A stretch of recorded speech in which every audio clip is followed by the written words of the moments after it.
Hi, ನಾನು seconds bike ಶೋರೂಮ್ನಿಂದ ಬೈಕ್ನ ತಗೊಂಡು ಯಾವ ರೇಂಜಿಗೆ ಯಾಮಾರಿದೆ ಅಂತಲ್ಲ, ತುಂಬ ತೀರಾ. ಸೊ ಎಷ್ಟು ವರ್ಸ್ಟ್ ಅಂದ್ರೆ ಅಷ್ಟು ವರ್ಸ್ಟ್. ಈಗ ನನಗಿಷ್ಟೇ ವಿಷಯಗಳು ಗೊತ್ತಿದ್ರು ಸಹ ಆ, ಎಂಥ ಪಂಟನೇ ಆಗಿರಲಿ, ಮೊದಲೊಂದ್ಸತಿ ಸರಿಯಾಗಿ ಬಿದ್ದಿರ್ತಾನಲ್ಲ, ಸೊ ಅದೇ ರೀತಿ. ಸೊ ನಾನು ವಿಜಯನಗರ ಪೈಪ್ಲೈನಲ್ಲಿ ಸೆಕೆಂಡ್ಸ್ ಏನು ಬೈಕ್ ಶೋರೂಮ್ ಇದೆಯೋ, ಸೊ ಅಲ್ಲಿ ಒಂದು ಬೈಕ್ನ ತಗೊಂಡಿದ್ದೆ 3 ವರ್ಷಗಳಿಂದ 2021ರಲ್ಲಿ. ಸೊ ಆ ಬೈಕ್ ನ ತಗೊಂಡ್ಮೇಲೆ ನನಗೆ ಬಂದಿದ್ದು ಪ್ರಾಬ್ಲಮ್ಸ್ ಎಷ್ಟು, ಮತ್ತೆ ನಾನು ಅದಕ್ಕೆ ಸ್ಪೆಂಡ್ ಮಾಡಿದಿಷ್ಟು ಅನ್ನೋದ್ರ ಬಗ್ಗೆ ನಾನು ಸಂಪೂರ್ಣವಾಗಿ ಒಂದು ವಿವರನ್ನ ಹೇಳ್ತೀನಿ, ಯಾವ ರೀತಿ ನನಗೆ ಮೋಸ ಆಯಿತು. ಆಕ್ಚುಲಿ ಫಸ್ಟ್ ನಾನು ಆ ಬೈಕ್ನ ನೋಡಿದ್ದು ಒಂದು ಯೂಟ್ಯೂಬ್ ಮುಖಾಂತರ. ಯಾರೋ ಒಬ್ಬ ಯೂಟ್ಯೂಬರ್ ಹಾಕಿದ್ದ, ಅದೇನೋ ಒಂದು ಕಾಮನ್ ಡೈಲಾಗ್ ಇದೆಯಲ್ಲ, ಯೂಟ್ಯೂಬರ್ ಹೆಸರು ಹೇಳ್ಕೊಂಡು ಹೋದ್ರೆ 5,000 ಕಮ್ಮಿ ಮಾಡ್ಕೊಟ್ಬಿಡ್ತಾರೆ ಅಂತ.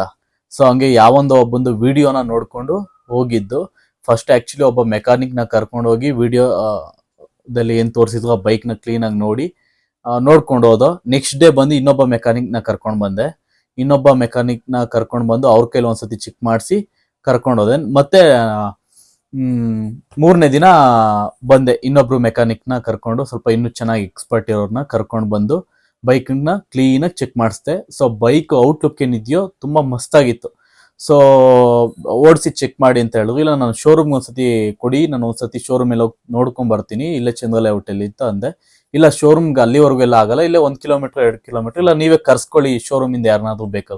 ನಾನು ಆಲ್ರೆಡಿ ಮೆಕ್ಯಾನಿಕ್ಸ್ ನ ಕರ್ಕೊಂಡೋಗಿ ನೋಡಿದ್ದೆ. ಸೊ ಒಂದ್ಸತಿ ಶೋರೂಮ್ಗೆ ಫೋನ್ ಹಾಕ್ತೆ. ಸೊ ಈ ತರ ಹಿಂಗೆ ಒಂದು ಗಾಡಿ ತಗೊಳ್ತಾ ಇದ್ದೀನಿ, ನಾನು ನಿಮ್ಮ ಹತ್ರನೇ ಸರ್ವಿಸಿಗೆ ತರ್ತೀನಿ. ಸೊ ಇದೊಂದು ಸ್ವಲ್ಪ ಚೆಕ್ ಮಾಡಿ ಹೇಳಿ ಸರ್ ಡೀಟೇಲ್ಸ್, ಎಷ್ಟು ಕಿಲೋಮೀಟರ್ ಓಡಿದೆ, ಎಷ್ಟು ಸಾವಿರ ಓಡಿದೆ, ಸರ್ವಿಸ್ ಯಾವಾಗ ಆಗಿದೆ ಅನ್ಬಿಟ್ಟು. ನನ್ನ ಮಕ್ಕಳು ನೋಡಿದ್ರೆ, ಇಲ್ಲ ಸರ್ ನೀವು ಗಾಡಿ ತಗೊಂಡ್ ಬಂದ್ರೆ ಮಾತ್ರ ಹೇಳ್ತೀವಿ, ಹಂಗೆ ಹಿಂಗೆ ಅಂತ. ಸೊ ತುಂಬಾ ನೆಗ್ಲಿಜೆನ್ಸಿ ತೋರಿಸಿದ್ರು. ಸೊ ನನ್ಗೆ ಅಷ್ಟು ಸರಿಯಾದ ಪ್ರಾಪರ್ ಆದಂತ ರೆಸ್ಪಾನ್ಸ್ ಸಿಗ್ಲಿಲ್ಲ.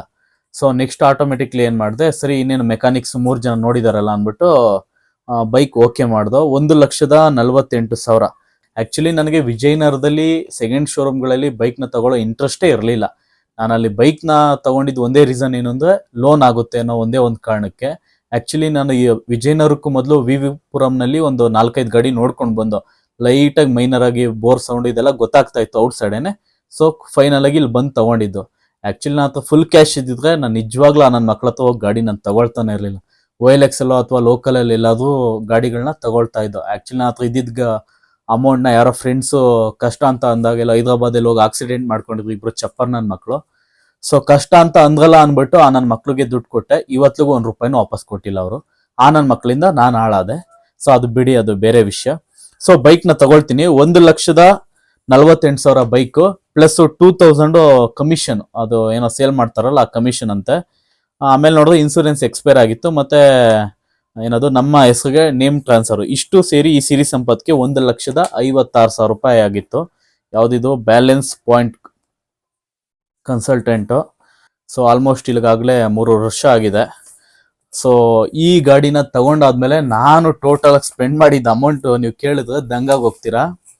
ಸೊ ಫಸ್ಟ್ ಗಾಡಿ ತಗೊಳ್ತೀನಿ, ಗಾಡಿ ತಗೊಂಡಾದ್ಮೇಲೆ ಲೋನ್ ಹಾಕ್ಸ್ಕೊಳ್ತೀನಿ ಸೇಟು ಫೈನಾನ್ಸ್ ಹತ್ರ. ಸೊ 35,000 ಸಾಕಾಗಿತ್ತು ಅಂತ ಅನ್ಕೊಂಡಿದ್ದೆ. 1,15,000 ಡೌನ್ ಪೇಮೆಂಟ್ ಮಾಡಿದೆ. ಬಟ್ ಅಲ್ಲೋದ್ಮೇಲೆ ಇನ್ಸೂರೆನ್ಸ್ ಮತ್ತೆ ಟ್ರಾನ್ಸ್ಫರ್ ಮತ್ತೆ ಅಮೌಂಟ್ ಶಾರ್ಟೇಜ್ ಅನ್ಬಿಟ್ಟು ಸರಿ ಅನ್ಬಿಟ್ಟು ಒಂದು ಕೆಲಸ ಮಾಡಿ 50,000ನ 45,000ನ ಮೇ ಬಿ ನಾನು ಹಾಕ್ಸ್ಕೊಂಡೆ, ನೆನಪಿಲ್ಲ ನನಗೆ ಸರಿಯಾಗಿ. May be 50,000 ಹಾಕ್ಸ್ಕೊಂಡೆ. ಅದ್ರಲ್ಲಿ 3,500 ಏನೋ ಮೊದಲೇ ಹಿಡ್ಕೊಂಡ್ರು. ಇನ್ನ ಇನ್ಸೂರೆನ್ಸ್ ಅದು ಇದೆಲ್ಲ ಸೇರಿಸಿ ನನ್ನ ಕೈಗೆ ವಾಪಸ್ ಕೊಟ್ಟಿದೆ ಅವರೊಂದು 3,500 4,000 ಕೊಟ್ಟರು ಅಷ್ಟೇ. So monthly 5,400. ಸೊ ಗಾಡಿ ತಗೊಂಡ್ ಬರ್ತೀನಿ, ಅದಾದ್ಮೇಲೆ ಒಂದು ವೀಕ್ ಆಗುತ್ತೆ. 1 ವೀಕ್ ಶೋರೂಮ್ಗೆ ಸರ್ವಿಸ್ಗೆ ಅಂತ ಬಿಡ್ತೀನಿ ಗಾಡಿನ. ಶೋರೂಮ್ಗೆ ಸರ್ವಿಸ್ಗೆ ಅಂತ ಬಿಟ್ರೆ ಅವ್ನು ನೋಡಿದ್ರೆ ಲೈಕ್ ಏನದು ಆಯಿಲ್ ಚೈನ್ ಸ್ಪ್ರಾಕೆಟು, ಮತ್ತೆ ಇನ್ನು ಏನೇನೋ ಏರ್ ಫಿಲ್ಟ್ರು, ಅದು ಇದು ಮಣ್ಣಂಗಟ್ಟಿ, ಅದ್ಯಾವುದೋ ರಬ್ಬರ್ ಅದು ಇದು, ಮತ್ತೆ ಏನದು ಪ್ಲೇಟ್ಗಳು, ಬ್ರೇಕ್ ಪ್ಯಾಡ್ಗಳು. ಸೊ ಅದು ಇದು ಅನ್ಕೊಂಡು ಎಲ್ಲ ಸೇರಿ 18,000 ಬಿಲ್ ಮಾಡ್ದ. ನನಗೆ ಅತ್ತಾಗೆ ಹಾಳಾಗೋಗ್ಲಿ ಅಂದ್ಬಿಟ್ಟು ಹಂಗ ಹಿಂಗು ಅಡ್ಜಸ್ಟ್ ಮಾಡಿ 18,000 ಕೊಟ್ಟು ಗಾಡಿ ತಗೊಂಡ್ ಬರ್ತೀನಿ. ಅದಾದ್ಮೇಲೆ ಅವ್ನು ಗಾಡಿ ಆಕ್ಚುಲಿ ನಾನು ಗಾಡಿ ತಗೊಳ್ಬೇಕಾದಾಗ್ಲೇನೆ ಗಾಡಿನಲ್ಲಿ ಮಿರರು ಇಂಡಿಕೇಟರ್ ಇರಲಿಲ್ಲ, ಮತ್ತೆ ಬ್ಯಾಕ್ ಏನದು ಹಗ್ಗರ್ ಅಂತಾನೆ ಏನೋ ಅಂತಾರೆ, ಅದಕ್ಕೆ ಕೆಸರು ಆರಬಾರ್ದು ಅಂದ್ಬಿಟ್ಟು ಗ್ಲಾಸ್ ಶೀಲ್ಡ್ ಏನ್ ಬರುತ್ತಲ್ಲ ಆ ಶೀಲ್ಡ್, ಅದು ಇದು ಅಂತ ಎಲ್ಲ ಸೇರಿಸಿ ಮತ್ತೆ ಅದನ್ನೊಂದು ಹಾಕ್ಸ್ದೆ. ಅದೊಂದು 10,000 ಖರ್ಚಾಯ್ತು. ಸೊ ಇಷ್ಟೆಲ್ಲ ಮಾಡಿದೆ. ಆಗ್ಲೇ ಒಂದು 500 ಕಿಲೋಮೀಟರ್ ಓಡಿಸಿದೀನಿ ಗಾಡಿನ. 500 ಕಿಲೋಮೀಟರ್ ಓಡಿಸಿದೀನಿ. 1.5 ತಿಂಗಳಾಗಿದೆ. ಸೊ ಕೆಂಗೇರಿ ಹೋಗ್ತಾ ಇದೆ, ಗಾಡಿ ಸಡನ್ಲಿ ಆಫ್ ಆಯಿತು. ಸರಿ ಆಫ್ ಆಯ್ತಲ್ಲ ಅಂದ್ಬಿಟ್ಟು ಏನೋ ಆಗಿರಬೇಕು ಪ್ರಾಬ್ಲಮ್, ನೋಡಿದ್ರೆ ಸೆಲ್ಫ್ ಮಾಡಿದ್ರು ಆನ್ ಆಗ್ತಾಯಿಲ್ಲ. ಸೊ ಯಾವುದೋ ಒಂದು ಲೋಕಲ್ ಗ್ಯಾರೇಜ್ಗೆ ತೊಗೊಂಡೋದೆ. ಅವನೊಂದು ಅರ್ಧ ಗಂಟೆ ನೋಡಿ ಅವ್ನಿಗೇನು ಅರ್ಥ ಆಗಲಿಲ್ಲ ಅವನಿಗೆ. ಸೊ ಯಾಕಂದ್ರೆ ಸ್ವಲ್ಪ ದೊಡ್ಡ ಗಾಡಿ ಅಂದ್ರೂ ಅವ್ರಿಗೂ ಏನೋ ಸಡನ್ಲಿ ಹೇಳೋಕ್ಕಾಗಲ್ಲ. ಸರಿ ಅಂದ್ಬಿಟ್ಟು ಶೋರೂಮ್ಗೆ ತೊಗೊಂಡೋದು. ಬಿಡದಿಲಿರೋಂಥ ಒಂದು ಶೋರೂಮ್ಗೆ ತೊಗೊಂಡೋಗಿ ಚೆಕ್ ಮಾಡಿಸಿದ್ದಕ್ಕೆ ಇಂಜಿನ್ ಸೀಸ್ ಆಗಿದೆ ಅಂತ ಹೇಳಿದ್ರು. ನನಗೆ ಹೆಂಗಾಗಿತ್ತು ಅಂದರೆ, ಗಾಡಿ ತಂದಿದ್ದ ದಿನನೇ ನಾನು ಇಂಜಿನ್ ಆಯಿಲ್ ಸರ್ವಿಸು ಯಾಕೆ ಬೇಕು ಅಂದ್ಬಿಟ್ಟು ಚೆನ್ನಾಗಿ ಆಯಿಲ್ ಹಾಕ್ಸಿ, ಒಳ್ಳೆ ಆಯಿಲ್ ಹಾಕ್ಸಿ ಎಲ್ಲ ಪ್ರಿಪೇರ್ ಮಾಡ್ಕೊಂಡು ಚೆನ್ನಾಗಿ ಇಟ್ಕೊಂಡಿದ್ದೀನಿ. ನೋಡಿದ್ರೆ ಇಂಜಿನ್ ಸೀಸ್ ಆಗೋಯ್ತು. ಸರಿ ಏನೋ ನನ್ನ ದುರಾದೃಷ್ಟ ಆಗೋಗಿದೆ ಅಂತ ಅಂದ್ಕೊಂಡು ನಾನು ಅಲ್ಲಿಂದ ಬ್ಯಾಂಗ್ಳೂರ್ಗೆ ಗಾಡಿನ ಟೋ ಮಾಡ್ಕೊಂಡು ತಂದು, ನನ್ನ ಫ್ರೆಂಡ್ದು ಒಂದು ಮೆಕ್ಯಾನಿಕ್ ಶಾಪ್ ಇದೆ, ಸೊ ಅವ್ರ ಕಡೆಯಿಂದನೇ ಫಿಟ್ ಮಾಡಿಸೋಣ, ಈಗ ಶೋರೂಮ್ ಬಿಟ್ಟರೆ ಜಾಸ್ತಿ ಆಗುತ್ತೆ ಅಂದ್ಬಿಟ್ಟು. ಸೊ ಅಲ್ಲಿ ಬಿಟ್ಟು ಸದ್ಯಕ್ಕೆ ಅಮೌಂಟ್ ಅಂತೂ ಇರಲಿಲ್ಲ. ಅವಾಗ 50,000 ರೂಪಾಯಿ ಹತ್ತತ್ರ ಖರ್ಚಾಗ್ತಾ ಇತ್ತು. ನಾನು ತಗೊಂಡಿರೋ ಲೋನೇ ಕ್ಲಿಯರ್ ಮಾಡಿಲ್ಲ, ಇನ್ನು ಆಲ್ರೆಡಿ ಸ್ಪೆಂಡ್ ಮಾಡಿದ್ದೀನಿ. ಅಷ್ಟೊತ್ತಿಗಾಗಲೇ ಒಂದು 30,000 ರೂಪಾಯಿ ಅಷ್ಟು. ಮತ್ತೆ ಇನ್ನು ಯಾರು ಇಂಜಿನ್ ಮಾಡಿಸ್ತಾರೆ ಅಂದ್ಬಿಟ್ಟು ಹಂಗೆ ಬಿಟ್ಟಿದೆ. ಸೊ ಒಂದ್ಸತಿ ಫೋನ್ ಮಾಡೋಣ, ನಾನು ಬೈಕ್ ತಗೊಂಡೆಲ್ಲ ಅವ್ರಿಗೆ ಶಾಪ್ ಅವ್ರಿಗೆ ಫೋನ್ ಮಾಡಿದೆ. ಹಿಂಗೆ ನೋಡಿ ಸರ್, ಹಿಂಗೆ 500 ಕಿಲೋಮೀಟರ್ ಓಡಿಲ್ಲ, ಇಂಜಿನ್ ಸೀಸ್ ಆಗಿದೆ, ಸೊ ನಿಮ್ಮ ಕಡೆಯಿಂದನೇ ಫಾಲ್ಟ್ ಇರೋದು, ಹಂಗೆ ಹಿಂಗೆ ಅಂತ ಅಂದಿದ್ದಕ್ಕೆ, ಸರ್ ಆಗಲೇ ನೀವು 1.5 ತಿಂಗಳಾಗಿದೆ ಗಾಡಿ ತೊಗೊಂಡೋಗಿ, ಸೊ ನಾವು ಯಾವುದೇ ರೀತಿ ಇಂಜಿನ್ ವಾರಂಟಿ ಅಂತ ನಾವೇನು ಇದು ಮಾಡಲ್ಲ, ನಾವೇನು ಬರೀ ಏನೋ ಗೇರ್ ಬಾಕ್ಸ್ ಏನಾದ್ರು ಹೇಳ್ಬೋದು, ಇಂಜಿನ್ ನಮ್ಗೆ ಗೊತ್ತಿಲ್ಲ ಸರ್, ನಿಮ್ಮದೇ ಏನೋ ತೊಗೊಂಡು ಹೋದ್ಮೇಲೆ ನಿಮ್ಮದೇ ಏನಾಗಿರುತ್ತೆ ನಮ್ಮ ಮೇಲೆ ಎತ್ತಾಕಿದ್ರು. ಸರಿ ಹಾಳಾಗೋಗ್ಲಿ, ನನಗೆ ಇಂಜಿನ್ ಮಾಡ್ಸೋಕ್ಕೂ ಇನ್ನೇನು ಇಂಟ್ರೆಸ್ಟ್ ಇರಲಿಲ್ಲ. ಸರಿ ಒಂದು ಕೆಲಸ ಮಾಡಿ ಸರ್, ಎಷ್ಟಕ್ಕೆ ತೊಗೊಳ್ತೀರಾ ಗಾಡಿನ, ಇಷ್ಟಕ್ಕೆ ಮಾಡಿಸ್ಕೊಡಿ, ಈ ಥರ ಹಿಂಗೆ ಸೀಸ್ ಆಗೋಗಿದೆ ಅಂತ ಕೇಳಿದ್ದಕ್ಕೆ ಅವ್ನು ಹೇಳಿದ ರೇಟ್ ಕೇಳಿ ನನಗೆ ಒಂಥರ ಥೂ ಅನ್ಸ್ಬಿಡ್ತು. 30-35 ರೂಪಾಯಿಗೆ ಮಾಡಿಸ್ಕೊಡ್ತೀನಿ, ತೊಗೊಂಡು ಬನ್ನಿ ಸರ್ ಗಾಡಿನ ಅಂತ ಅಂದ. ಗುಜ್ರಿಗೆ ಹಾಕ್ಬೋದು, ಇಲ್ಲ ಯಾರಿಗಾನ ಕೊಟ್ಟರು ಯಾರನ್ನ ಹುಡುಗರು ಏನೋ ಇದು ಮಾಡ್ಕೋಬೋದು. ಸರಿ 2 ಮಂತ್ಸ್ ಹಂಗೆ ಗಾಡಿ ನಿಲ್ಲಿಸ್ಬಿಟ್ಟು ಮತ್ತೆ 50,000 ಅರೇಂಜ್ ಮಾಡಿ ಇಂಜಿನ್ ಮಾಡಿಸ್ದೆ ಗಾಡಿಗೆ. ಸರಿ ಗಾಡಿ ಇಂಜಿನ್ ಮಾಡಿಸ್ದೆ, ಇಂಜಿನ್ ಎಲ್ಲ ಚೆನ್ನಾಗಿತ್ತು, ಯಾರೋ ಒಳ್ಳೆ ಮೆಕ್ಯಾನಿಕ್ ನಮ್ಗೆ ಗೊತ್ತಿರೋರು, ಸೊ ಚೆನ್ನಾಗಿ ಇಂಜಿನ್ ಮಾಡಿಕೊಟ್ರು. ಸರಿ ಟೈರ್ಗಳು ಅಷ್ಟು ಆಲ್ರೆಡಿ ಉಜ್ಜೋಗಿದ್ದು, ಒಂದು ಕೊಟ್ಟಾಗಲೇ ಟೈರು ಉಜ್ಜೋಗಿತ್ತು, ಹಿಂದು ಸ್ವಲ್ಪ ಅರ್ಧ ಇತ್ತಷ್ಟೇ, ಮುಂದೆದು ಆಲ್ಮೋಸ್ಟ್ ಉಜ್ಜೋಗಿತ್ತು. ಸರಿ ಅಂದ್ಬಿಟ್ಟು ಅದೊಂದು 11,000 ರೂಪಾಯಿ ಕೊಟ್ಟು ಟೈರ್ ಹಾಕ್ಸ್ದೆ. ಸೊ ಏನೊಂದು 200-300 ಕಿಲೋಮೀಟರ್ ಓಡಿಸಂಗಿಲ್ಲ, ನಾನು ಆಲ್ರೆಡಿ ಪ್ರಾಬ್ಲಮ್ಸ್.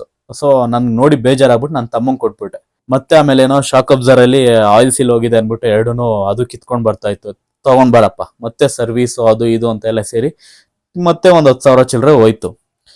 ಸರಿ ಮತ್ತೆ ವಾಪಸ್ ಕೊಟ್ಕೊಳಿಸ್ದೆ ಗಾಡಿನ. ಆಮೇಲೆ ನೋಡಿದ್ರೆ ಮತ್ತೆ ಗಾಡಿ ಹೋಗ್ತಿದ್ದಂಗೆ ಆಫ್ ಆಗೋಗುತ್ತೆ ಅಂತ ಅಂದ. ಸೊ ಯಾವ್ದು ಗುರು ಇದು ಹೊಸ ಕತೆ. ಮತ್ತೆ ಗಾಡಿ ಎತ್ಕೊಂಡು ಬಂದು ಏನಕ್ಕೆ ಆಫ್ ಆಗ್ತಾ ಇದೆ ನೋಡು, ಸ್ಟ್ಯಾಂಡ್ದು ಸೆನ್ಸರು ಸರಿಯಾಗಿ ಕುತ್ಕೊಳ್ತಾ ಇಲ್ಲ. ಸೊ ನಿಮಗೆ ಆಬ್ವಿಯಸ್ಲಿ ಗೊತ್ತಿರೋ ಸಣ್ಣ ಪುಟ್ಟ ಗಾಡಿದಾದ್ರೆ ನಮಗೆ ಲೋಕಲಲ್ಲೆಲ್ಲ ಐಟಮ್ಸು ಸಿಗುತ್ತೆ. ಸ್ವಲ್ಪ ಈ KTM ಇನ್ ಕೆಲವು ಒಂದಷ್ಟು ಗಾಡಿಗಳದ್ದು ಏನಿದೆಯೋ ಅದು ನಿಮಗೆ ಶೋರೂಮ್ಗಳಲ್ಲಿ ಸಿಗಲ್ಲ, ಯಾವುದೋ ಒಂದು ಮೂಲೆಯಲ್ಲಿ ಇರುತ್ತೆ. ಬೆಂಗಳೂರಲ್ಲಿ ಇರೋ ಯಾವುದೋ ಒಂದು ಮೂಲೆಯಲ್ಲಿರೋಂಥ ಶೋರೂಮಲ್ಲಿ ಮಾತ್ರ ಇರುತ್ತೆ ಐಟಮ್, ಪರ್ಟಿಕ್ಯುಲರ್ಲಿ ಎಲ್ಲ ಶೋರೂಮಲ್ಲಿ ಸಿಗಲ್ಲ. ಸೊ ಹಂಗೆಲ್ಲ ಅಲ್ದಾಡ್ಕೊಂಡು ಸರಿ ಆ ಸೆನ್ಸಾರ್ದು ಏನೋ ಅಡ್ಜಸ್ಟ್ ಮಾಡಕ್ ಹೋಗಿ ಆಗಲಿಲ್ಲ. ಅದೇನೋ ಒಂದು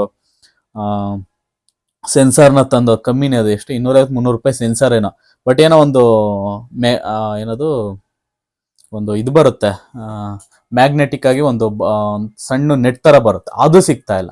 ಸೊ ಬೇರೆ ಗಾಡಿದು ಯಾವುದೋ ಒಂದು ಆಗ್ತೋ ಅದು ಅಡ್ಜಸ್ಟ್ ಆಗ್ತಾ ಇಲ್ಲ. ಮತ್ತೆ ಇನ್ನೆಲ್ಲ ಹುಡಿಕೊಂಡೋಗಿ ಅದನ್ನು ತಂದು ಹಾಕಿ ಎಲ್ಲ ಆ ಸಿರಿ ಸಂಪತ್ಗೆ 1,500 ರೂಪಾಯಿ ಖರ್ಚಾಯ್ತು. ಸರಿ ಇನ್ಮೇಲೆ ಗಾಡಿ ಚೆನ್ನಾಗಿದೆ ಅಂತ ಅನ್ಕೊಂಡು ಮತ್ತೆ ವಾಪಸ್ ಕೊಟ್ಟು ಕಳಿಸ್ತೆ ನನ್ನ ತಮ್ಮಂಗೆ. ಇವಾಗ ಮತ್ತೆ ಗಾಡಿ ಸ್ಟಾರ್ಟ್ ಆಗ್ತಾ ಇಲ್ಲ ಅಂತ ಅಂದ. ಸರಿ ಏನು ಬ್ಯಾಟ್ರಿ ವೀಕ್ ಆಗಿದೆಯೇನಂತ ತಂದು ನೋಡಿದ್ರೆ ಮತ್ತೆ ಬ್ಯಾಟ್ರಿ ಹೋಗಿದೆ. ಸರಿ ಬ್ಯಾಟ್ರಿ ಹೋಯ್ತಲ್ಲ, ಸರಿ ಮತ್ತೆ ರೆಡಿ ಮಾಡಿಸ್ದೆ, ವಾಪಸ್ ಕಳಿಸ್ದೆ. ಮತ್ತೆ ಕಾಲ್ ಮಾಡ್ತಾ ಇದ್ದಾನೆ, ಗಾಡಿ ಏನದು ಸೆಲ್ಫ್ ಆಗ್ತಾ ಇದೆ ಬಟ್ ಗಾಡಿ ಸ್ಟಾರ್ಟ್ ಆಗ್ತಾ ಇಲ್ಲ ಅಂತ. ಸರಿ ಮತ್ತೆ ಹೋದೆ, ನೋಡಿದ್ರೆ ಆವಸತಿ ಮತ್ತೆ ಗಾಡಿ ಎತ್ಕೊಂಡು ಬಂದು ಒನ್ ವೇ ಕ್ಲಚ್ ಹೋಗಿತ್ತು. ಸೊ ಒನ್ ವೇ ಕ್ಲಚ್ ಹೋಗಿದೆಯಲ್ಲ ಅಂದ್ಬಿಟ್ಟು ಮತ್ತೆ ತೊಗೊಂಡು ಬಂದು, ಆ ಒನ್ ವೇ ಕ್ಲಚ್ ಎಷ್ಟೋ 1,000-1,500 ಏನೋ ಇದೆ. ಪ್ಲಸ್ ಆಮೇಲೆ ನಾನು ಏನು ಅಂದರೆ ಲೈಕ್ ಅದನ್ನ ಬಿಚ್ಚಿ ಆಯಿಲ್ ಆಚೆ ತೆಗೆದೆ ಅಂದ್ರೆ ನನಗೆ ಆಲ್ರೆಡಿ ಮೊದಲೇ ಎಕ್ಸ್ಪೀರಿಯನ್ಸ್ ಆಗಿದೆಯಲ್ಲ, ಇಂಜಿನ್ ಸೀಸ್ ಆಗಿರೋದ್ರಿಂದ ಭಯದಿಂದ ನಾನು ಪ್ರತಿ ಸತಿ ಅದನ್ನು ಬಿಚ್ಚಿಸಿದಾಗ ಹೊಸ ಆಯಿಲ್ ಹಾಕ್ಸ್ತಿದ್ದು. ಮತ್ತೆ ಅದಕ್ಕೊಂದು 3,500 ರೂಪಾಯಿ ಖರ್ಚಾಯಿತು. ಸೊ ಅದಾದ್ಮೇಲೆ ನೋಡಿದ್ರೆ ಮತ್ತೆ ವಾಪಸ್ ಕೊಟ್ಟು ಕಳಿಸ್ದೆ. ಮತ್ತೆ ಅವನೊಂದು 150 ಕಿಲೋಮೀಟರ್ನ ಓಡಿಸಿಲ್ಲ. ಮತ್ತೆ ಚಾರ್ಜಿಂಗ್ ಮತ್ತೆ ಬ್ಯಾಟ್ರಿ ವೀಕ್ ಅಂತ ಅಂದ. ಸೊ ಬ್ಯಾಟ್ರಿ ವೀಕ್, ಮತ್ತೆ ನಾವು ಬ್ಯಾಟ್ರಿ ಚೆಕ್ ಮಾಡಿ ಬ್ಯಾಟ್ರಿ ಚೆನ್ನಾಗಿತ್ತು, ನೋಡಿದ್ರೆ ಚಾರ್ಜಿಂಗ್ ಆಗ್ತಾ ಇಲ್ಲ. ಅದೇ ಮ್ಯಾಗ್ನೆಟಿಕ್ ಕಾಯಿಲ್ ಬಂದಿರುತ್ತಲ್ಲ ಅದು ಸೌದೋಗಿದೆ.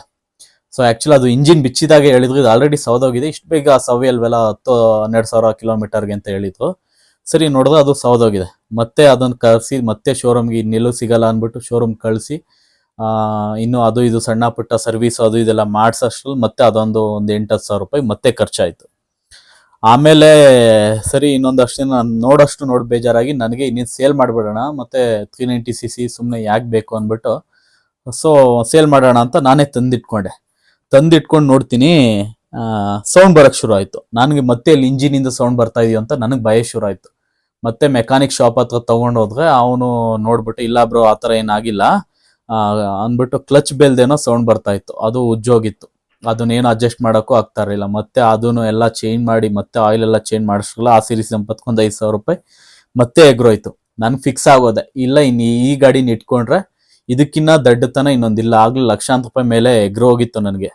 ಸರಿ ಸೇಲ್ ಮಾಡೋಣ ಅಂತ ಅಂದ್ರೆ ಅದು ಒಂದು ಮೀಟ್ರದು ಮೊದ್ಲಿಂದನೂ ಪ್ರಾಬ್ಲಮ್ ಇತ್ತು. ಆಕ್ಚುಲಿ ತಂದಾಗ್ಲೇನೆ ಏನೋ ಎರರ್ ಅಂತ ಬರ್ತಾ ಇತ್ತು. ನಾನು ಬಿಫೋರು KTM 200 ನೋಡಿದೆ, 390 ಕೇಳಿದಕ್ಕೆ ಇಲ್ಲ ಹಂಗೆ ಬರೋದು ಅಂತ ಏನೋ ಹೇಳಿದೆ. ಮತ್ತೆ ಏನದು ಮೈನರ್ ಅಲ್ವಾ ಅಂದ್ಬಿಟ್ಟು ಸುಮ್ಮನಾಗಿದೆ, ಏನೋ ವೈರ್ ಲೂಸ್ ಆಗಿದೆ ಅಂತ. ಸೊ ಅದು ಮಳೆ ಬಂದಾಗ ಅದೇನಾಯ್ತು, ಬರೋ ಲೈಟು ಆಫ್ ಆಯ್ತು ಮೀಟ್ರದು. ಸೊ ಮೀಟು ಚೇಂಜ್ ಮಾಡಿಸ್ಬಿಡೋಣ, ಹೇಗಿದ್ರು ಸೇಲ್ ಮಾಡ್ಕೊಡ್ತಾ ಇದೀವಿ ಪಾಪ, ಆಮೇಲೆ ಬೇರೆಯವ್ರಿಗೆ ಹೆಂಗೋ ಅಂದ್ಬಿಟ್ಟು ಇನ್ನು ಶೋರೂಮ್ಗೆ ಹೋದ್ರು ಹೊಸ ಮೀಟ್ರ್ ಬರುತ್ತೆ, 0 ಇಂದ ರೀಡಿಂಗ್ ಸ್ಟಾರ್ಟ್ ಆಗುತ್ತೆ. ಅವಾಗ ಮತ್ತೆ ಚೆನ್ನಾಗಿರಲ್ಲ, ತಗೊಳ್ಳೋನು ಇನ್ನೇನು ಮಾಡ್ತಾನೋ ಅಂದ್ಬಿಟ್ಟು ಯಾವುದಾದ್ರು ಒಂದು ಮೀಟ್ರ್ ಅಂಗಡಿಗೆ ಹೋಗ್ಬಿಟ್ಟು ಸರಿ ಮಾಡ್ಸೋಣ ಇದನ್ನೇ ಅಂದ್ಬಿಟ್ಟು ಹೋಗೋದು. ತೊಗೊಂಡೋಗಿ ಮೀಟ್ರ್ ತೊಗೊಂಡೋಗ್ತೀವಿ, RC 390ದು. ಸರ್ ಇದು ಮೀಟ್ರು ರೆಡಿ ಮಾಡಬೇಕು ಅನ್ನೋ ಒಂದು 3,500 ಆಗುತ್ತೆ, ಇದೇ ಥರ ಬೇಕಾ ನಾನು ಹೊಸ ಮೀಟ್ರು ತಂದ್ಕೊಡ್ತೀನಿ, 5,500 ಆಗುತ್ತೆ ಸರ್, ಅದು ಏನಿದೆಯೋ ರೀಡಿಂಗ್ ಅದನ್ನೇ ಹಾಕ್ಕೊಡ್ತೀನಿ ಅಂತ ಅಂದ. ಸರಿ ಕೊಟ್ಬಿಡಿ ಅಂತ ಅಂದೆ. ಅದು 250 ಮೀಟ್ರ್ ಇದೆಯೋ ಕೊಡಿ ಅಂತ ಅವ್ನಿಗೆ ಯಾರೋ ಅಸಿಸ್ಟೆಂಟ್ ಕೇಳ್ದ. ನಾನು ಅದಕ್ಕೆ ಸರ್ 250ದಲ್ಲ ಇದು ಮೀಟ್ರು 390 ಅಂತ ನಾನಂದೆ. ಇಲ್ಲ ಬಾಯ್ ಇದು 250 ಮೀಟ್ರ್ ಅಂದ್ಬಿಟ್ಟು ಆ ಶಾಕೆಟ್ ತೋರಿಸ್ತಾ ನಮ್ಗೆ, 390 ಹೆಂಗಿರುತ್ತೆ 250 ಹೇಗಿರುತ್ತೆ ಅಂತ. ನೋಡಿದ್ರೆ ಕಚಾಡ ನನ್ನ ಮಕ್ಕಳು, ಆ ಮೀಟ್ರ್ ಜೊತೆಗೆ ಮೀಟ್ರನ್ನು ಆಲ್ಟ್ರೇಷನ್ ಮಾಡಿದಾರೆ, ವೈರಿಂಗ್ನೇ ಆಲ್ಟ್ರ್ ಮಾಡ್ಬಿಟ್ಟಿದ್ದಾರೆ ಫುಲ್ ಆ ಗಾಡಿನಲ್ಲಿ ಮೀಟ್ರ್ ಸಮೇತ. ಅಯ್ಯೋ ಅನ್ಕೊಂಡು ಮತ್ತೆ ಆ ವೈರಿಂಗು ಅದು ಇದೆಲ್ಲ ಸೇರಿಸಿ ಮತ್ತೆ ಎಲ್ಲ ರೆಡಿ ಮಾಡಿಸೋಷ್ಟ್ರಲ್ಲಿ ಒಂದು 8,000 ಮತ್ತೆ ಎಗ್ರೋಯ್ತು. ಸೊ ಅದಾದ್ಮೇಲೆ ಗಾಡಿನ ಫೈನಲ್ ಆಗಿ ಸೇಲ್ ಮಾಡಿದೆ. OLX ಎಲ್ಲ ಆಗ್ತೆ. ಆಕ್ಚುಲಿ OLX ಕೂಡ ಇದೇ ನನ್ನ ಮಕ್ಕಳು ಸೆಕೆಂಡ್ ಶೋರೂಮ್ನವರೇ ಡೀಲರ್ಗಳೇ ಅಲ್ಲೂ ಕಾಂಟ್ಯಾಕ್ಟ್ ಮಾಡೋದಕ್ಕೆ ಶುರು ಮಾಡಿದ್ರು. ಸೊ ಅದು ಬೇರೆ ಕತೆ, ಅದು ಒಳ್ಳೆ ಯಾವ ರೀತಿ ಫ್ರಾಡ್ ಮಾಡ್ತಾರೆ ಅಂತಾನು ಗೊತ್ತಾಯ್ತು. OLX ಅಲ್ಲಿ ನಮ್ಮ ಬೈಕ್ಗಳನ್ನ ಸೇಲ್ ಮಾಡದೇ ಇರೋ ರೀತಿ, ಅವ್ರಿಗೆ ಸೇಲ್ ಮಾಡೋ ರೀತಿ ಹೆಂಗ್ ಮಾಡ್ತಾರೆ ಅಂತಾನು ಗೊತ್ತಾಯ್ತು. ಅದು ಲೈಕ್ ಇನ್ನೊಂದು ವಿಡಿಯೋದಲ್ಲಿ ಹೇಳ್ತೀನಿ. ಆಮೇಲೆ ಫೈನಲಿ ಯಾರೋ ಗೊತ್ತಿರೋ ಹುಡುಗಂಗೆ 1,10,000 ರೂಪಾಯಿ ಗಾಡಿ ಕೊಟ್ಬಿಟ್ಟು ಸುಮ್ಮನಾಗೋದೆ. ಆಕ್ಚುಲಿ ಈ ಗಾಡಿ ನಾನು ತಗೊಂಡಿದ್ದು 1,56,000 ವಿತ್ ಏನೋ ಟ್ರಾನ್ಸ್ಫರ್, ಇನ್ಸೂರೆನ್ಸ್ ಅದೆಲ್ಲ ಪೂರ್ತಿ ಎಲ್ಲಾನು ಸೇರಿಸಿ ನಾನು ಆ ಗಾಡಿ ಖರ್ಚು ಮಾಡಿದ್ದ ಅಮೌಂಟ್ ಬಂದು ಬರೋಬ್ಬರಿ 1,30,30,000. ಆ ಗಾಡಿನ 4,000 ಕಿಲೋಮೀಟರ್ನು ನಾನು ಸರಿಯಾಗಿ ಓಡಿಸಿಲ್ಲ. ಆಯಿಲ್ ಮಾತ್ರ 8 ಸತಿ ಚೇಂಜ್ ಮಾಡಿಸಿದ್ದೀನಿ. ಯಾವಾಗ ಅದನ್ನ ಕ್ಲಚ್ ಪ್ಲೇಟು ಅಥವಾ ಆ ಕಡೆ ಈ ಕಡೆ ಮ್ಯಾಗ್ನೆಟಿಕ್ ಬಿಚ್ಚಿದಾಗೆಲ್ಲ ಹೊಸ ಆಯಿಲೇ ಹಾಕ್ಸಿರೋದು. ಸೊ ಏನಿಲ್ಲ ಅಂದ್ರೆ 1,30,30,000 ರೂಪಾಯಿ ಸ್ಪೆಂಡ್ ಮಾಡಿದ್ದೀನಿ. ಬಹುಶಃ ನಾನು ಅವತ್ತು ಸ್ವಲ್ಪ ಲೆಕ್ಕಾಚಾರ ಟೋಟಲ್ ಬಂದು ಎಲ್ಲ ಒಂದು 7,85,90,000 ಅಂದ್ರೆ ಆಲ್ಮೋಸ್ಟ್ RC 200ನೇ ಇಸ್ಕೋಬೋದಾಯ್ತು ಅವಾಗ. ಇಷ್ಟು 7,40,000 ಏನೋ ಇತ್ತು ಅವಾಗ ಆ ಟೈಮಲ್ಲಿ. ಸೊ ಅಷ್ಟು ಸ್ಪೆಂಡ್ ಮಾಡಿದ್ದೀನಿ ಆಯ್ತಾ. ಇದು ಆಕ್ಚುಲಿ ನನ್ನ ಒಬ್ಬನ ಪ್ರಾಬ್ಲಮ್ ಅಲ್ಲ, ತುಂಬಾ ಜನ ಫೇಸ್ ಮಾಡಿರೋಂಥ ಪ್ರಾಬ್ಲಮ್. ನಾನು ಲಾಸ್ಟ್ ವಿಡಿಯೋದಲ್ಲೂ ಒಂದು ಪೋಸ್ಟ್ ಮಾಡಿದೆ, ಆ ವಿಡಿಯೋದಲ್ಲಿ ಇಷ್ಟೋ ಜನ ಬಂದು ಹೇಳ್ಕೊಂಡಿದ್ದೀರಾ ನಿಮ್ ಗಾಡಿಗಳು ಯಾವ್ಯಾವ ರೀತಿ ಸೀಸ್ ಆಗಿದೆ, ಇಂಜಿನ್ ಸೀಸು. ಸೊ ಬೇಸಿಕಲಿ ನಾನು ಹೇಳೋದೇನು ಅಂತ ಅಂದ್ರೆ, ಇವ್ರು ಆಕ್ಚುಲಿ ಎಲ್ಲಾ ಗಾಡಿನೂ ಮೇಕ್ ಓವರ್ ಮಾಡ್ಬೇಕು ಅಂತ ಮಾಡೋದಿಲ್ಲ. ಈಗ ಫಾರ್ ಎಕ್ಸಾಂಪಲ್ 1 ವರ್ಷ ಹಳೆ ಗಾಡಿ ಇರುತ್ತೆ ಅನ್ಕೊಳ್ಳಿ, 1 ವರ್ಷ ಹಳೆ ಗಾಡಿಗಳಲ್ಲಿ ಇವರು ಸಾಮಾನ್ಯವಾಗಿ ಕೈ ಹಾಕಕ್ ಹೋಗಲ್ಲ. ಚೆನ್ನಾಗಿದೆ ಅಂತ ಅಂದ್ರೆ ಅದ್ರ ಮೇಲ್ಮೇಲೆ ಇರುವಂತ ವಸ್ತುಗಳು ಮಾತ್ರ ಯಾಮಾರಿಸ್ತಾರೆ ಹೊರತು ಇಂಜಿನ್ಗೆ ಇವರು ದಯವಿಟ್ಟು ಇವರು ಯಾವುದೇ ಕಾರಣಕ್ಕೂ ಕೈ ಹಾಕಕ್ ಹೋಗಲ್ಲ. ಯಾವಾಗ ಇವ್ರು ಕೈ ಹಾಕ್ತಾರೆ ಅಂದ್ರೆ ಇಂಜಿನ್ ಸೌಂಡ್ ಬರ್ತಾ ಇದೆ ಅನ್ನೋ ಟೈಮಲ್ಲಿ ಮಾತ್ರ ಇಂಜಿನ್ ಬಿಚ್ಚಿ ಅದನ್ನ ಸರಿ ಮಾಡೋದಕ್ಕೋಸ್ಕರ ನೋಡಿದಾಗ ಅವಾಗ ಕಣ್ಣು ಅರಳುತ್ತೆ, ಅಲ್ಲಿ ಚೆನ್ನಾಗಿರುವಂತ ಐಟಮ್ಗಳನ್ನೆಲ್ಲ ದೇಪ್ಕೊಳ್ತಾರೆ. ಸೊ ಅದನ್ನ ದೇಪ್ಕೊಂಡು ಏನ್ ಮಾಡ್ತಾರೆ, ಒಂದು ಮೇಕ್ ಓವರ್ ಮಾಡ್ತಾರೆ. ಏನು ಒಂದು 500 ಕಿಲೋಮೀಟರ್ ಇಲ್ಲ 1,000 ಕಿಲೋಮೀಟರ್ ಅದೃಷ್ಟ ಚೆನ್ನಾಗಿದ್ರೆ ಒಂದು 2,000 5,000 ಓಡ್ಬೋದಷ್ಟೇ. ಅದಾದ್ಮೇಲೆ ಆಟೋಮೆಟಿಕ್ಲಿ ಇಂಜಿನ್ ಸೀಸ್ ಆಗಿ ಆಗುತ್ತೆ 100%. ಆಲ್ಮೋಸ್ಟ್ ಚಿಕ್ಕ ಮಕ್ಕಳು ಗೊತ್ತಿರುತ್ತೆ ಯಾವ ರೀತಿ ಮೀಟರ್ ರೀಡಿಂಗ್ ನ ಚೇಂಜ್ ಮಾಡ್ತಾರೆ ಅಂತ. ಇವತ್ತಿಗೆಲ್ಲ ನೋಡ್ತೀರಾ ಸಾಮಾನ್ಯವಾಗಿ ಒಂದು ಸಣ್ಣ ಪುಟ್ಟ ಗಾಡಿಗಳು ತಗೊಂಡ್ರೆ, ಲೈಕ್ ಒಂದು ಆಕ್ಸಿಸ್ ಈ ತರ ಯಾವ್ದಾನ ಒಂದು ಮೊಪೆಡ್ ಗಾಡಿಗಳು ತಗೊಂಡ್ರೆ ಒಂದೇ ವರ್ಷಕ್ಕೆ ಆರಾಮಾಗಿ 20,000-30,000 ಕಿಲೋಮೀಟರ್ ಎಲ್ಲ ಓಡಿಸ್ಬಿಡ್ತಾರೆ.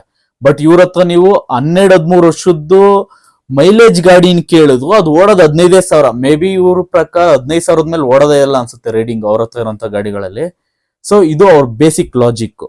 ಮತ್ತೆ ಏನ್ ಮಾಡ್ತಾರೆ ಅಂದ್ರೆ ಮೇಕ್ ಅವ್ರ ಇಂಜಿನ್ ಸೀಸ್ ಆಗಿರುವಂತ ಗಾಡಿಗಳನ್ನ ತಗೊಂಡ್ ಬಂದು ಇವ್ರಿಗೆ, ಯಾಕಂದ್ರೆ ಸಪ್ರೇಟ್ ಆಗಿ ಯಾರೋ ಒಬ್ಬ ಕಸ್ಟಮರ್ ಮಾಡಕ್ಕಾಗಲ್ಲ ಈ ಕೆಲ್ಸನ, ಕಸ್ಟಮರ್ ಆಲ್ಟರ್ ಮಾಡಕ್ಕಾಗಲ್ಲ. ಏನೋ ಒಂದು ಇಂಜಿನ್ ಸೀಸ್ ಆಗಿದೆ ಅಂದ್ರೆ ಎಲ್ಲಾ ಐಟಮ್ಗಳನ್ನ ಕಲೆಕ್ಟ್ ಮಾಡಿ ಒಬ್ಬ ಕಸ್ಟಮರ್ ಸಿಕ್ಕಿದ್ದು ಅಷ್ಟು ಈಸಿಯಾಗಿ ಸಿಗಲ್ಲ ಐಟಮ್ಸ್. ಅಲ್ಲೋಗಿ ಹುಡುಕ್ಬೇಕು, ಇಲ್ಲೋಗಿ ಹುಡುಕ್ಬೇಕು.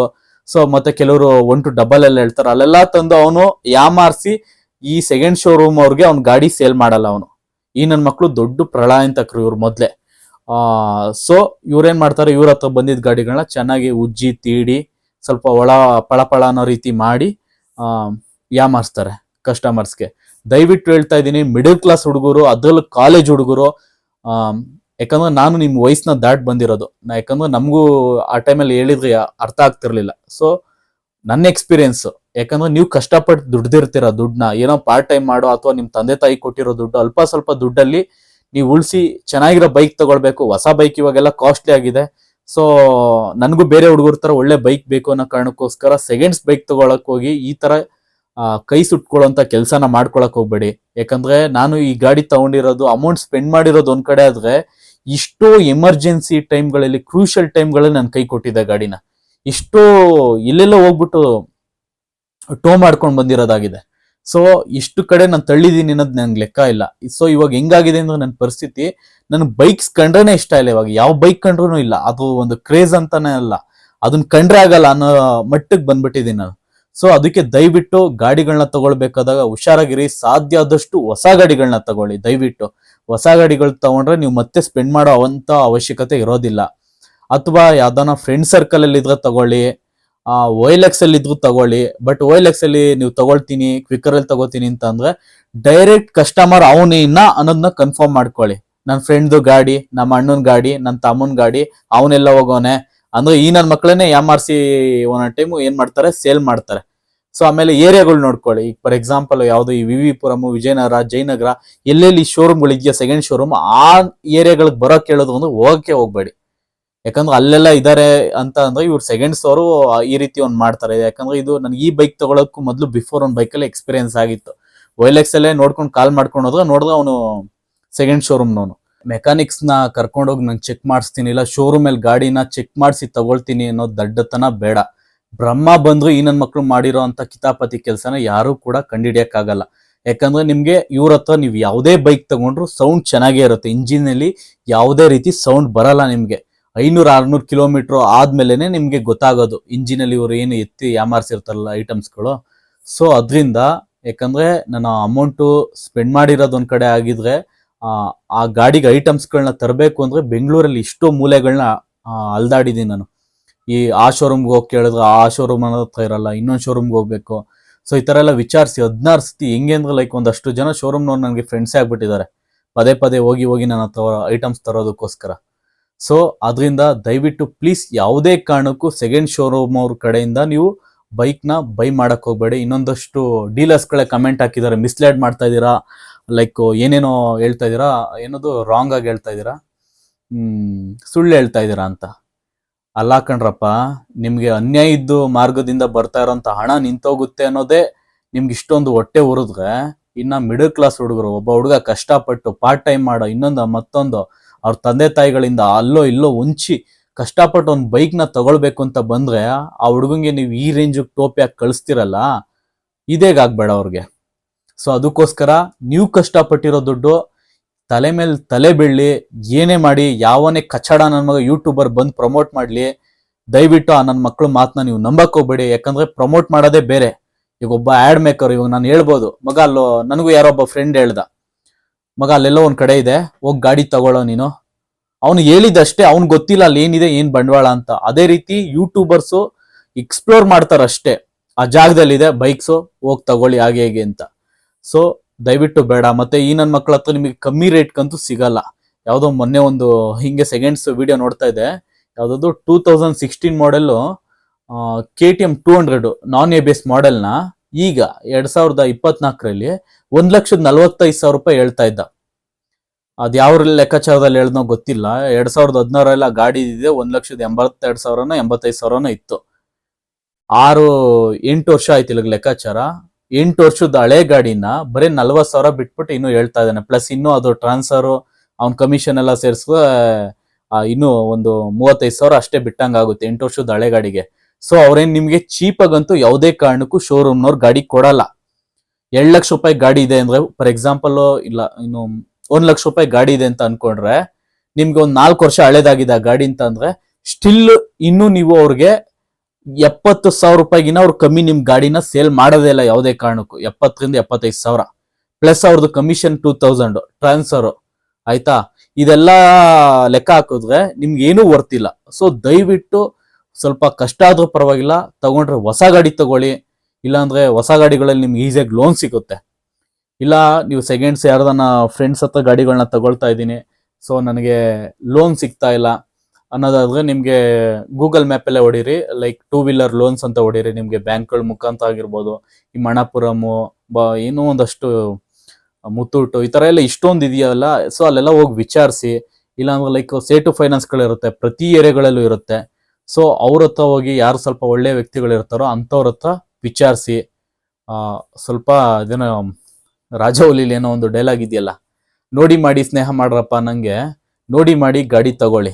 ಆಯ್ತಾ, ಯಾವುದೋ ಎಲ್ಲೋ ಹೋಗಿ ಗಾಡಿ ತಗೊಂಡು ದಯವಿಟ್ಟು ಯಾಮಾರಕ್ಕೆ ಹೋಗ್ಬೇಡಿ. ಒಳ್ಳೇದಾಗ್ಲಿ. Thank you. ಸರ್, ಇನ್ನೊಂದು ವಿಷಯ ಹೇಳೋದನ್ನ ಮರ್ತಿದ್ದೆ. ನಾನು ಆಕ್ಚುಲಿ ಗಾಡಿ ತಗೊಂಡಾಗ್ಲೇನೆ ABS ಸರಿಯಾಗಿ ವರ್ಕ್ ಆಗ್ತಾ ಇರಲಿಲ್ಲ. ಮೀಟರು ಸ್ವಲ್ಪ ಸರಿಯಾಗಿ ತೋರಿಸ್ತಾ ಇರೋ ಕಾರಣದಿಂದ ನನಗೆ ABS ವರ್ಕ್ ಆಗ್ತಿದೆಯಲ್ವ ಅಂತ ಗೊತ್ತಾಗ್ತಾ ಇರಲಿಲ್ಲ.